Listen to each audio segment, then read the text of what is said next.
Om Swastiastu. Halo semuanya, kami dari mahasiswa Fakultas Hukum Universitas Udayana, kelompok 3 kelas A akan mengeluarkan materi tentang Bawaslu. Adapun anggota kelompok saya, yang pertama saya, Ana Agung Lai Sintia Krisna Putri dengan nomor NIM 20045511025. Kenalkan, nama saya Igusti Ngurah Lanang Aditya dengan NIM 20045511027.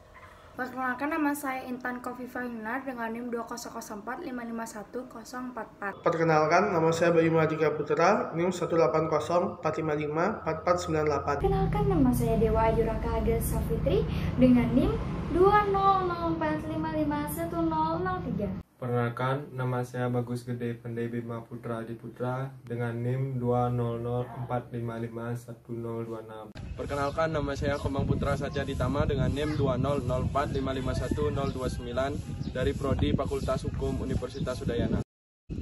Baik, berikut saya akan mengulas mengenai pengertian Bawaslu atau Badan Pengawas Pemilu.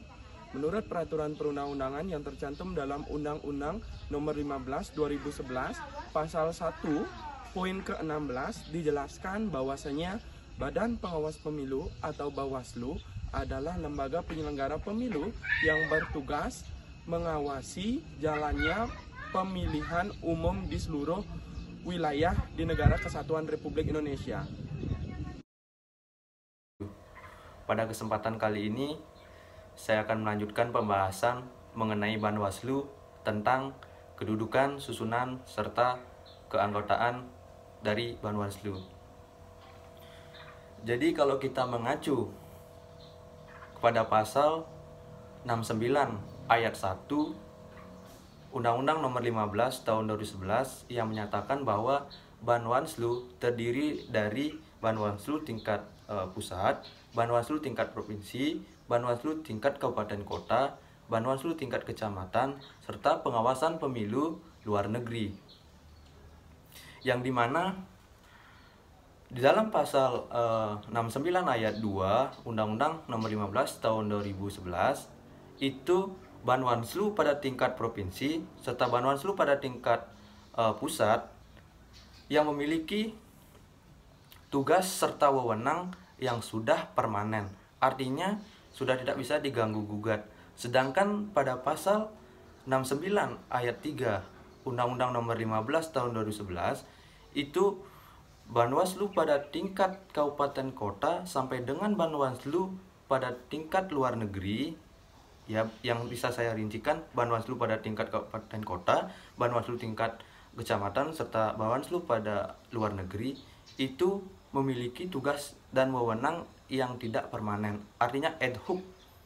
Itu dibuat ketika diperlukan saja. Jadi kedudukan Banwaslu ini memiliki serta tugas dan wewenang sebagai pengawasan penyelenggaraan pemilu baik dari tingkat provinsi, baik bertingkat pusat sampai dengan tingkat kecamatan, ya. Jadi Banwaslu ini memiliki anggota atau keanggotaan yang terdiri dari 5 anggota. Jadi 5 anggota tersebut sudah rangkap, ya, dengan ketua anggota tersebut. Jadi ada yang dinamakan dengan ketua rangkap anggota, yang artinya ketua sebagai anggota sendiri juga. Jadi dari 5 anggota tersebut memiliki bidang dan kajian masing-masing seperti divisi sumber daya manusia dan organisasi, divisi penindakan, divisi pengawasan dan sosialisasi, divisi penyelesaian sengketa, divisi hukum. Nah, yang dimana anggota Banwaslu ini yang mempunyai kajian ataupun bidang masing-masing itu memiliki kemampuan atau keahlian di bidangnya masing-masing yang sudah sangat profesional, ya, dimana anggota-anggota tersebut yang diatur oleh undang-undang tidak boleh, ya, ikut serta dalam partai politik.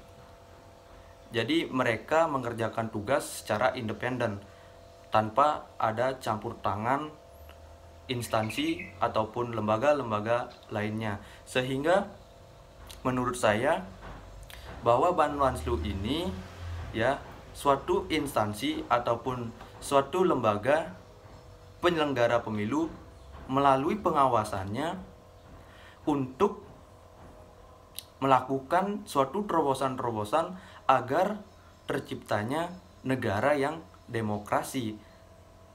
Terciptanya secara nyata bahwa negara Indonesia merupakan negara demokrasi. Tidak ada kecurangan pada saat melakukan pemilu. Nah, inilah tugas penting dari Bawaslu itu sendiri. Sehingga Bawaslu ini sangat penting tugasnya dalam melaksanakan pemilu. Oke. Jadi sekian penjelasan materi tentang susunan kedudukan serta anggota Bawaslu. Terima kasih. Dalam kesempatan kali ini, saya akan menjelaskan tugas dari Bawaslu. Merujuk pada Undang-Undang Nomor 15 Tahun 2011 tentang penyelenggaraan pemilihan umum, Bawaslu memiliki 2 tugas pokok, yaitu yang pertama, menyusun daftar tata laksana kinerja pengawasan tahapan penyelenggaraan di setiap tingkatan, dan yang kedua, Bawaslu bertugas mengawasi penyelenggaraan pemilu dalam rangka mencegah pelanggaran untuk terwujudnya pemilu yang demokratis, yang tertuang dalam pasal 73 Undang-Undang Nomor 15 Tahun 2011. Dari 2 poin dapat disimpulkan, tugas Bawaslu adalah menyusun standar kerja pengawasan, dan yang tidak kalah penting, Bawaslu sebagai lembaga negara yang memiliki peran pencegahan dan penindakan pelanggaran pemilu dengan tujuan menjaga keberlangsungan pemilu secara demokratis. Titik tekan keberadaan Bawaslu adalah mengawasi berjalannya pemilu secara demokratis. Artinya, keberadaan Bawaslu menjadi instrumen penting bagi keberlangsungan pesta rakyat agar tidak terjadi kecurangan-kecurangan. Dalam poin selanjutnya, dapat dijabarkan secara terperinci sebagai berikut. Yang pertama, mengawasi persiapan penyelenggaraan pemilu seperti perencanaan dan penetapan jadwal tahapan pemilu, perencanaan pengadaan logistik, KPU, sosialisasi penyelenggaraan pemilu, dan seterusnya.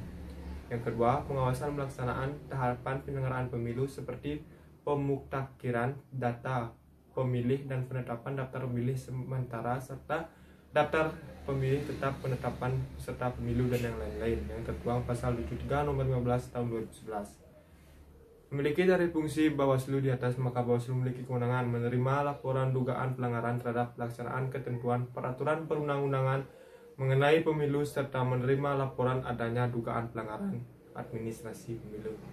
Nah, sekian dari saya, itu yang saya dapat jelaskan tentang tugas dari Bawaslu. Sekian dari saya, terima kasih.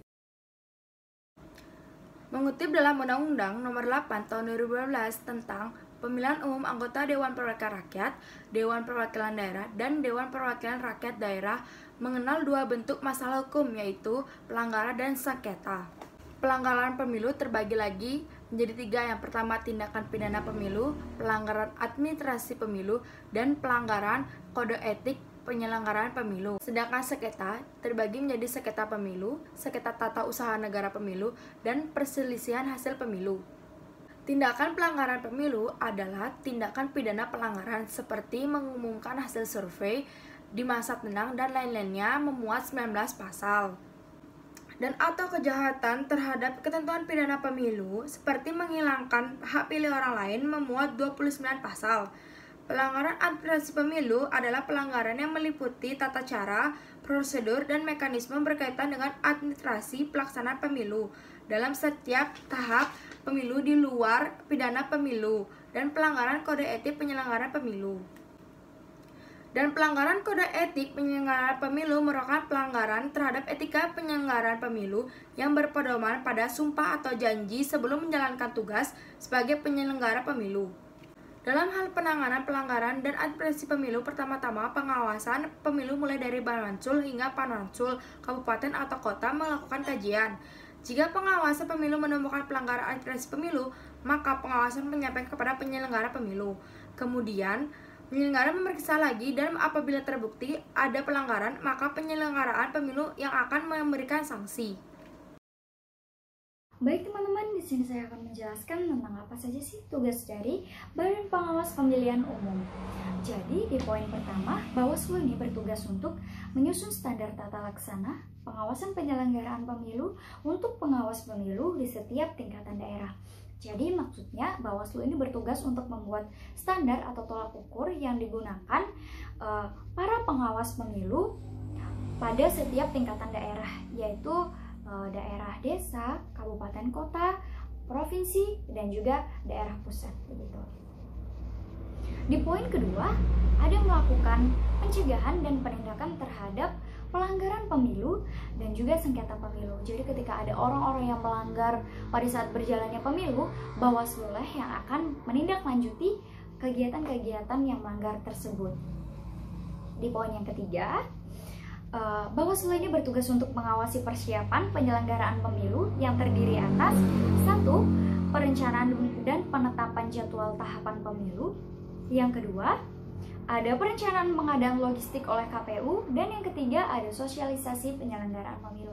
Jadi sosialisasi ini sangat penting dilakukan, terutama untuk mereka yang belum tahu bagaimana tata cara pada saat pemilu, karena ini sangat penting. Di poin keempat, Bawaslu itu bertugas untuk mengawasi pelaksanaan tahapan penyelenggaraan pemilu yang terdiri atas penetapan daftar pemilih sementara dan daftar pemilih tetap. Jadi yang dimaksud daftar pemilih sementara di sini contohnya ketika ada seseorang yang merantau di suatu daerah lalu ia tidak bisa pulang ketika pemilu berlangsung, maka dia akan menjadi pemilih sementara di daerah tersebut. Dan pemilih tetap maksudnya di sini adalah penduduk yang tinggalnya tetap di suatu daerah, seperti itu. Lalu yang kedua, ada penataan dan penetapan daerah pemilihan DPRD, DPR, ataupun DPD. Lalu yang ketiga, ada penetapan peserta pemilu. Yang keempat, ada pencalonan sampai dengan penetapan pasangan calon. Yang dimaksud calon di sini adalah calon legislatif yang berupa DPR, DPRD, ataupun DPD. Lalu yang kelima, ada pelaksanaan dan dana kampanye. Jadi di sini yang mengatur jalannya kampanye dan dana-dana yang dikeluarkan pada saat kampanye adalah Badan Pengawas Pemilihan Umum, seperti itu. Lalu yang keenam, ada pengadaan logistik pemilu dan pendistribusiannya. Jadi Bawaslu ini juga bertugas untuk mendistribusikan barang-barang logistik pada saat pemilihan umum akan berlangsung. Lalu yang ketujuh, ada pelaksanaan pemungutan suara dan perhitungan suara. Lalu yang kedelapan, ada pergerakan surat suara, berita acara perhitungan suara, sertifikat hasil perhitungan suara dari tingkat TPS terendah sampai ke tingkat PPK. Dan yang terakhir ada rekapitulasi hasil perhitungan perolehan suara di PPK, KPU Kabupaten Kota, KPU Provinsi, dan KPU Pusat. Ada juga tugas-tugas dari Bawaslu seperti mencegah terjadinya praktik politik uang, mengawasi netralitas aparatur sipil negara, netralitas Tentara Nasional Indonesia, dan juga netralitas Kepolisian Republik Indonesia. Terus mengawasi pelaksanaan putusan atau keputusan yang terdiri atas putusan DKPP, putusan pengadilan mengenai pelanggaran dan sengketa pemilu, putusan atau keputusan Bawaslu, Bawaslu Provinsi, Bawaslu Kabupaten atau Kota, putusan atau keputusan KPU, KPU Provinsi, KPU Kabupaten atau Kota, keputusan pejabat yang berwenang atas pelanggaran netralitas aparatur sipil negara, netralitas Tentara Nasional Indonesia, dan juga netralitas Kepolisian Republik Indonesia. Terus menyampaikan dugaan pelanggaran kode etik penyelenggaraan pemilu kepada DKPP, menyampaikan dugaan tindak pidana pemilu kepada Gakumdu, terus mengelola, memelihara, dan merawat arsip, serta melaksanakan penyusutan berdasarkan jadwal retensi arsip-arsip sesuai dengan ketentuan peraturan perundang-undangan. Terus mengevaluasi pengawasan pemilu, mengawasi pelaksanaan peraturan KPU, dan juga melakukan tugas lain sesuai dengan ketentuan peraturan perundang-undangan. Jadi di sini saya akan memaparkan materi tentang wewenang dari Bawaslu. Yang pertama ada menerima dan menindaklanjuti laporan yang berkaitan dengan dugaan adanya pelanggaran terhadap pelaksanaan peraturan perundang-undangan yang mengarah mengenai pemilu. Yang kedua, ada memeriksa, mengkaji, dan memutus pelanggaran administrasi pemilu. Selanjutnya, ada memeriksa, mengkaji, dan memutus pelanggaran politik uang. Selanjutnya, ada menerima, memeriksa, memediasi atau mengadjudikasi, dan memutus penyelesaian sengketa proses pemilu. Selanjutnya, ada merekomendasi kepada instansi yang bersangkutan mengenai hasil pengawasan terhadap netralitas aparatur sipil negara, netralitas anggota Tentara Nasional Indonesia, dan netralitas anggota Kepolisian Republik Indonesia. Selanjutnya, ada mengambil alih sementara tugas, wewenang dan kewajiban Bawaslu Provinsi dan Bawaslu Kabupaten atau Kota secara berjenjang jika Bawaslu Provinsi dan Bawaslu Kabupaten Kota berhalangan sementara akibat dikenai sanksi atau akibat lainnya sesuai dengan ketentuan peraturan perundang-undangan. Dan selanjutnya ada meminta bahan keterangan yang dibutuhkan kepada pihak terkait dalam rangka pencegahan dan penindakan pelanggaran administrasi, pelanggaran kode etik, dugaan tindak pidana pemilu, dan sengketa proses pemilu. Selanjutnya, ada mengkoreksi putusan dan rekomendasi Bawaslu Provinsi dan Bawaslu Kabupaten atau Kota apabila terdapat hal yang bertentangan dengan peraturan perundang-undangan. Selanjutnya, ada membentuk Bawaslu Provinsi, membentuk Bawaslu Kabupaten atau Kota, membentuk Panwaslu LN. Selanjutnya, ada mengangkat, membina, dan memberhentikan anggota Bawaslu Provinsi, Bawaslu Kabupaten atau Kota, dan Panwaslu LN. Dan yang terakhir, melaksanakan wewenang lain dengan ketentuan peraturan perundang-undangan. Itulah tadi wewenang dari Bawaslu. Di sini ada pun kewajiban dari Bawaslu. Yang pertama, bersikap adil dalam menjalankan tugas dan wewenang. Yang kedua, melakukan pembinaan dan pengawasan terhadap pelaksanaan tugas pengawas pemilu pada semua tingkatan. Yang ketiga, menyampaikan laporan hasil pengawasan kepada Presiden dan DPR sesuai dengan tahapan pemilu secara periodik dar atau berdasarkan kebutuhan.